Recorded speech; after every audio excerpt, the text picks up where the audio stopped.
আজকে আমার গ্রামে আসলাম। আর আমার গ্রাম চকসবদোল, থানা ধামরিহাট। আর আমার গ্রাম হলে পাশে বাঁধধারের পাশে আমার বাসা। আর আমি চলে যাব এখন ওই মাথায় খাড়িতে, ওখানে জাল ফেলাইছে, জালে মাছ মারতেছে। আর আমার সাথে ফোনে কথা হলো যে আমাকে একটু খাবার মাছ দিবে। যাই দেখ আর না দেখ, আমার বন্ধু মানুষ। তাই আমি চলে যাব এখন এখান থেকে 2 কিলোমিটার মোটামুটি দূরে হবে। ওই যে গাছ দেখা যাচ্ছে অনেক দূরে।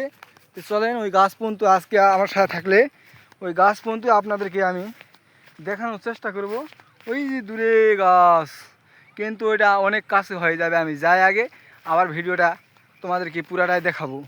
আমি ওই গ্রাম থেকে কিন্তু চকসবদোল গ্রাম থেকে আমি কিন্তু মাঠের মাছ পরিযায়ে আইছি।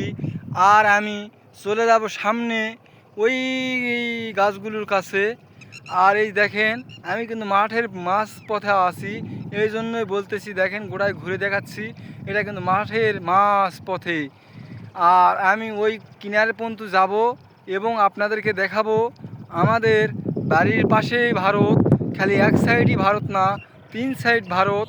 আমাদের গ্রাম হলো এইটা চকসবদোল, আর ওই পাশে হলো ভারত, উত্তর পাশেও ভারত, এবং এটা পশ্চিম সাইড, এটাও ভারত। আর আমি নিয়ে যাব তোমাদেরকে আজকে ওই গাছ পর্যন্ত। চলেন দেখতে থাকেন, আমি আপনাদেরকে নিয়ে যাবো। এই যে জুতাগুলো হাতে রাখছি এই জন্যই, রাস্তা যাওয়ার মতো পথের আলগুলো ভালো নেই, কাদা এতই। জমির মালিকেরা আলগুলো তেমন মাটি দেয় না, এই জন্য কিন্তু চলার জন্য উপযোগী নয় আলগুলো। যখনই কেউ এই চারাগুলো ঘাড়ত করে কিন্তু আনা লাগে, অনেক কষ্ট করে আনে, এই জন্য খুব পরিশ্রম হয়। তাই আলগুলো মাটি দিলে পরে যে এরকম টনটনা যদি আল হতো তাহলে কিন্তু মানুষ চলতে পারতো। কিন্তু আলের এমন পরিবেশ কোথাও কোথাও যা বলে বুঝিয়ে শেষ করা নয়। কোথাও কোথাও একগিরা কাদো, এইরকম কাদো। এই জন্য এই যে কোতরে বাচ্চা দুটো হাতত নিছি, এই যে কোতরে বাচ্চা, আমার গরিব মানুষের কোতরে বাচ্চা। চলে না আপনাদেরকে নিয়ে যাব।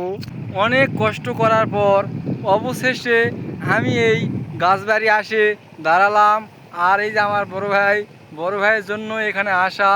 আর বড় ভাই বলল এই যে পাশেই কিন্তু ভারত, আর এখান থেকে বাংলাদেশের সীমানা শেষ। এই যে গাড়ি গুড়ি চলতেছে, এগুলো সব ভারতের। এই যে একটু স্ক্রিন শর্ট হচ্ছে না, এটা ভারত আর বাংলাদেশ নেই। এই যে এখানে জাল ফেলাইছি, এই যে খারিত জাল ফেলা আছে, মাছ নেওয়ার জন্য আসলাম। দেখি কতটুক মাছ পাই, মাছটাও আপনাদের মাঝে দেখার চেষ্টা করব, সঙ্গে থাকবেন। অবশেষে পাতিলের ভিতর একটা সাপ ঢুকিছে। পাতিল নিয়ে এখন হাতে তোলারই ভয় হয়ে গেছে। দেখি সাপটা দেখা, এই যে দেখছেন কিংবা করছে, এই মাছ পড়ছে ভাইয়েরা। এ থাম থাম, ক্যালকেলাস না।